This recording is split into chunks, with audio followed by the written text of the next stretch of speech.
Running shoes are often seen as the key component to any runner's injury or their performance on race day. And while we often give running shoes a little bit too much credit in their role in our performance as a runner, they are important because we don't have any other equipment. When it comes to running, the only thing that we really need to have is a pair of shoes. Now, when we go to buy shoes or purchase shoes online, we want to make sure that we're choosing the right shoe for us. And many runners have been told that this is going to be based off of their specific anatomy. So basically, if you have a high arch or a low arch or certain characteristics of your feet, that's going to determine the best shoe for you.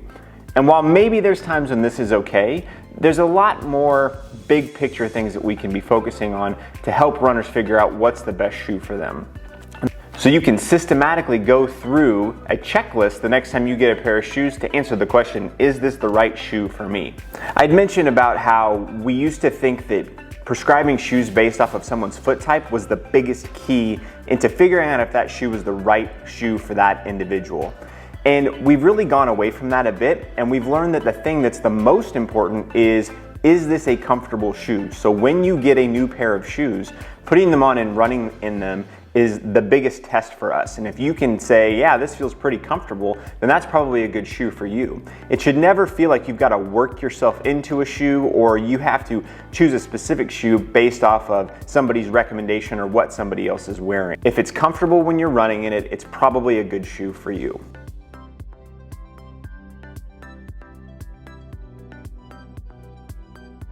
So you've got your new pair of shoes, you're bringing the box home, hopefully from some local running store where you've made the purchase, and you take them out of the box. What's the first thing that you should do?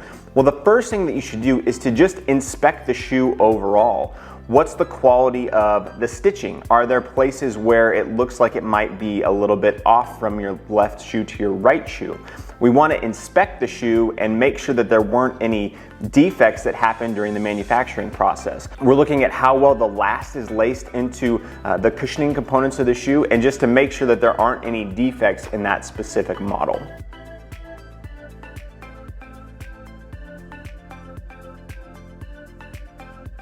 Once we've made that inspection, we want to take the sock liner out. So that little liner that sits on the inside of the shoe, I want you to take that out, set it on the ground, and then I want you to stand on that on one foot.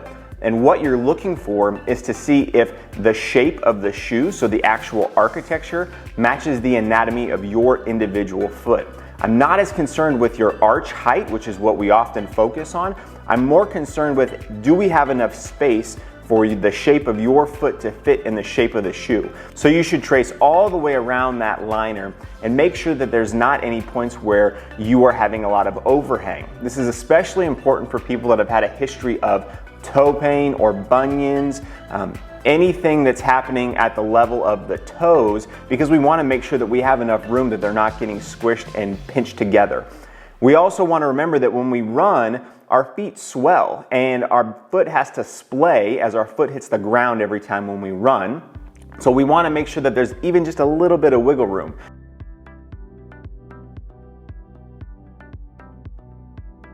The next thing we want to look at is the drop of the shoe. So the drop of the shoe is the difference between the heel and the forefoot portion of the shoe. And this is going to change based off of the model of the shoe that we're running in. So some shoes are going to have a higher drop and some a lower drop. We tend to see lower drop shoes when we look at racing flats or shoes that people tend to use for track workouts. We also see this in spikes. So if we're going to be in a shoe like that, we're going to have a little bit more load go through our forefoot and our calf. So if someone is coming off of metatarsalgia or a calf strain, having them in a really, really low drop shoe might not be the best bet right off the bat. So we have to remember that when we go to pick the shoe for the person. On the other side of the spectrum, if we're in a very high drop shoe, say something that's a 10 or a 12 millimeter drop, we're going to be putting more load onto our knee and our hip. And this is just because of the shoe that we're wearing. So if someone is dealing with knee pain or hip pain, getting them in a shoe that's a little bit lower drop can sometimes provide us enough of a decrease in load to allow them to continue to train.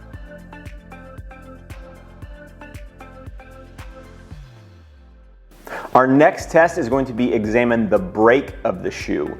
We're going to take that shoe and we are going to smash it in half. And what we're looking for is where the break occurs on that shoe, and we're going to compare that to how the foot naturally breaks.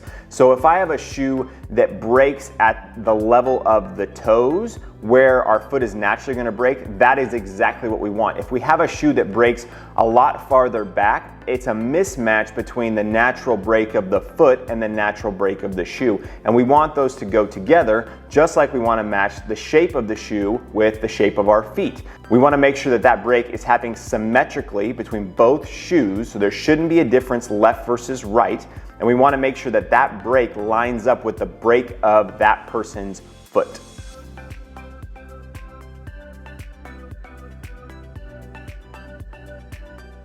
We also want to check out the stiffness of the shoe. Is there a lot of stiffness when we go to bend the toes back? Is there a lot of torsional stiffness if we go to twist that shoe from left to right?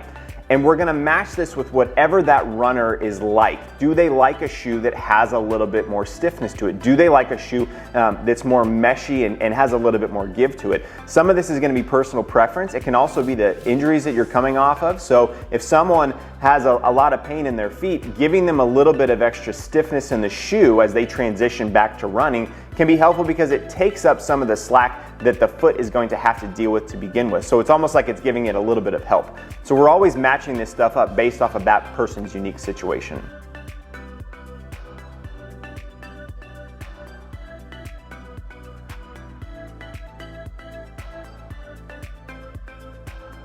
Thanks so much for watching. Make sure to subscribe to my channel below, and if you have any questions, feel free to leave a comment. Have a great rest of your day.